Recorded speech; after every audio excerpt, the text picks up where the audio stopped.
Esto casi no se sabe, pero la educación pública, gratuita y obligatoria fue inventada en algún momento de la historia. Antes no existía. La educación en la antigüedad distaba mucho de lo que hoy entendemos por educación. En Atenas clásica, por ejemplo, no había escuelas. Las primeras academias de Platón eran espacios de reflexión, conversación y experimentación libre. La instrucción obligatoria era cosa de esclavos. Por otro lado, la educación en Esparta era más parecida a una instrucción militar. El Estado se deshacía de quienes no alcanzaban los niveles esperados. Había clases obligatorias, fuertes castigos y modelamiento de la conducta a través del dolor y el sufrimiento. Antiguamente la educación estaba en manos de la Iglesia Católica, por lo menos en el mundo cristiano occidental. Y fue recién en el siglo XVIII, en una época de la historia que se llama despotismo ilustrado, seguramente lo escucharon en el colegio, en donde se creó el concepto de educación pública, gratuita y obligatoria. La escuela como la conocemos nace a fines del siglo XVIII y principios del siglo XIX en Prusia. Con el fin de evitar las revoluciones que sucedían en Francia, los monarcas incluyeron algunos principios de la Ilustración para satisfacer al pueblo, pero manteniendo el régimen absolutista. La escuela prusiana se basaba en una fuerte división de clases y castas. Su estructura, heredera del modelo espartano, fomentaba la disciplina, la obediencia y el régimen autoritario. ¿Qué buscaban estos déspotas ilustrados? Un pueblo dócil, obediente, y que se pudiera preparar para las guerras que hubieron en esa época entre todas las naciones que estaban naciendo.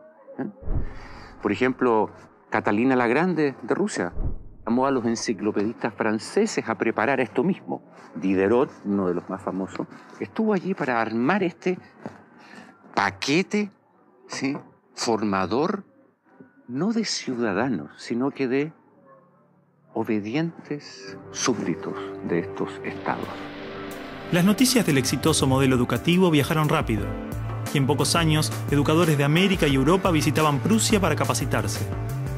Con el paso del tiempo, el modelo se expandió a nivel internacional. Muchos países importaron la escuela moderna con el discurso del acceso a la educación para todos, elevando la bandera de la igualdad, cuando justamente la esencia misma del sistema provenía del despotismo, buscando perpetuar los modelos elitistas y la división de clases. Ese es el origen de la educación pública. Fíjense ustedes que Napoleón, un poco posterior, y enemigo jurado de todos estos déspotas, hizo lo mismo. Él lo decía con todas sus letras. Yo quiero formar un cuerpo docente para poder dirigir el parecer de los franceses. ¿Se entiende? Él lo tiene claro. Y eso opera, se sepa o no se sepa, hasta el día de hoy.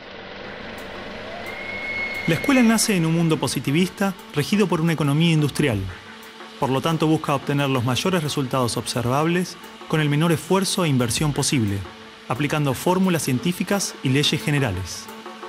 La escuela era la respuesta ideal a la necesidad de trabajadores, y los mismos empresarios industriales del siglo XIX fueron quienes financiaron la escolarización obligatoria a través de sus fundaciones. ¿Dónde coloco los hijos de estas personas para que puedan trabajar? ¿Cómo educamos en que aprendan a leer? ¿Cómo creamos obreros inteligentes? La educación sigue siendo lo mismo. Una herramienta para formar trabajadores útil al sistema y una herramienta útil para que la cultura permanezca siempre igual y siempre se repita. Lo cual es conservar la estructura actual de la sociedad. La escuela se complementó con investigaciones sobre el control de la conducta, propuestas de utopías sociales y hasta teorías de superioridad racial. No es de extrañar que los primeros estados con el sistema prusiano o similar fueran con el paso de las generaciones focos de xenofobia y nacionalismo extremo. El modelo de producción industrial en cadena de montaje era perfecto para la escuela. La educación de un niño era comparable a la manufactura de un producto. Por lo tanto, requería una serie de pasos determinados en un orden específico, separando a los niños por generaciones en grados escolares.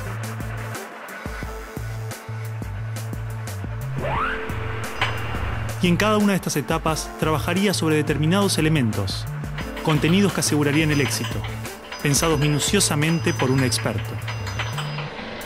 Digamos que el maestro es la figura que es la encargada de enseñar una serie de contenidos que tocan, porque alguien ha determinado así, en una edad determinada. Pero la educación no la preparan los biólogos. Y curiosamente muchas veces tampoco son educadores los que la preparan. Son administrativos. Son gente que no hace clases. En esta cadena, una persona estaría a cargo de una pequeña parte del proceso, insuficiente como para conocer el mecanismo en su totalidad, ni a las personas en profundidad. Un docente por año, por materia, cada 30 o 40 alumnos, llegando al punto de que el proceso termine siendo meramente mecánico. Y la educación, como la estamos viendo hoy, es administrativa. Hay alumnos que llegan, profesores que hacen clase, alumnos que se van, profesores que se van y al día siguiente se repite el ciclo.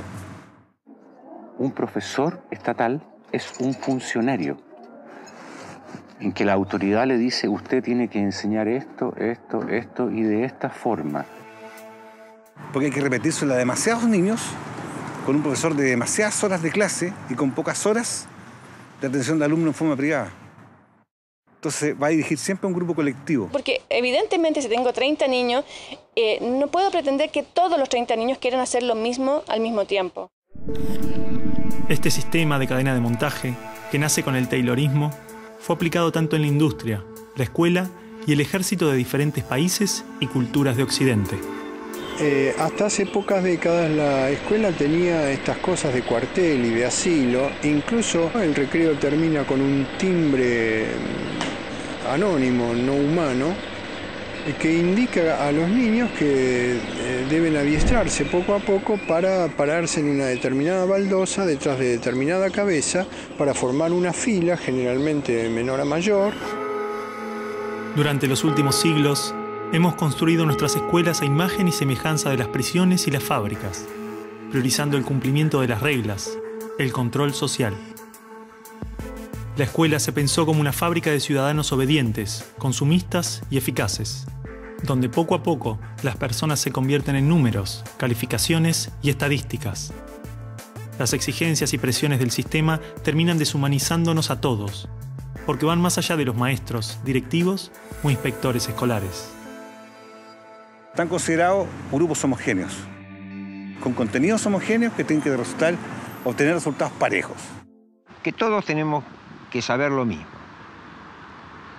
A pesar de que los adultos no sabemos todo lo mismo, a pesar de que no nos dedicamos todo a lo mismo, en las escuelas todos tienen que querer hacer lo mismo y hacerlo igualmente bien. Entonces la escuela tiene poca capacidad de responder a las necesidades individuales, porque la escuela instruye. Es un centro de instrucción y es lo que hace. El que no aprende, se queda. Esa es la realidad. Esto de alguna manera ya implica que el sistema educativo es un sistema de exclusión social. Selecciona el tipo de personas que estarán llegando a la universidad para llegar a formar parte de una serie de élite que domina pues, las empresas que dominan los sistemas de producción, económico, de comunicación, etc. Y otro tipo de personas para las cuales la escuela no es suficientemente adecuada, que están destinadas a otro tipo de trabajo más precario, porque no dispondrán de los títulos para hacer esto. El sistema y los estados no les preocupa eso. No, honestamente, no les preocupa el ser humano como persona, como individuo.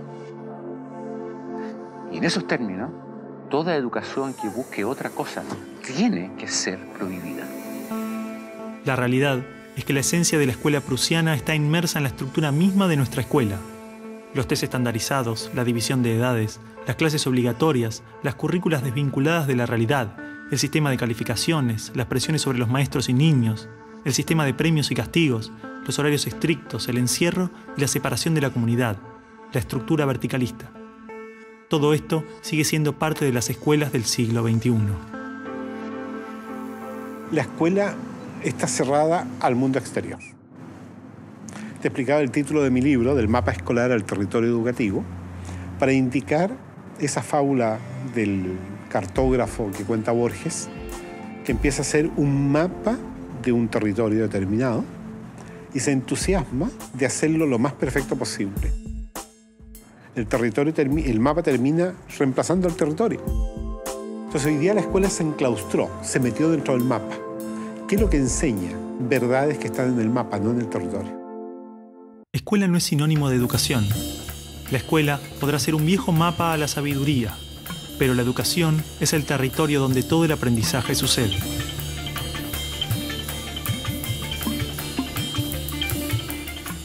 ¿Qué es una buena educación? ¿Lograr que la mayor cantidad de niños atraviesen los estándares de calidad? ¿Que obtengan herramientas y conocimientos que no les interesan para superar barreras que otros les imponen? ¿No era el objetivo de la educación lograr una buena calidad de vida? Olvidemos por un momento todo lo que sabemos sobre educación, toda nuestra forma de entender la escuela, todo lo que nos han dicho que debemos aprender en la vida y lo que debemos enseñarle a nuestros hijos.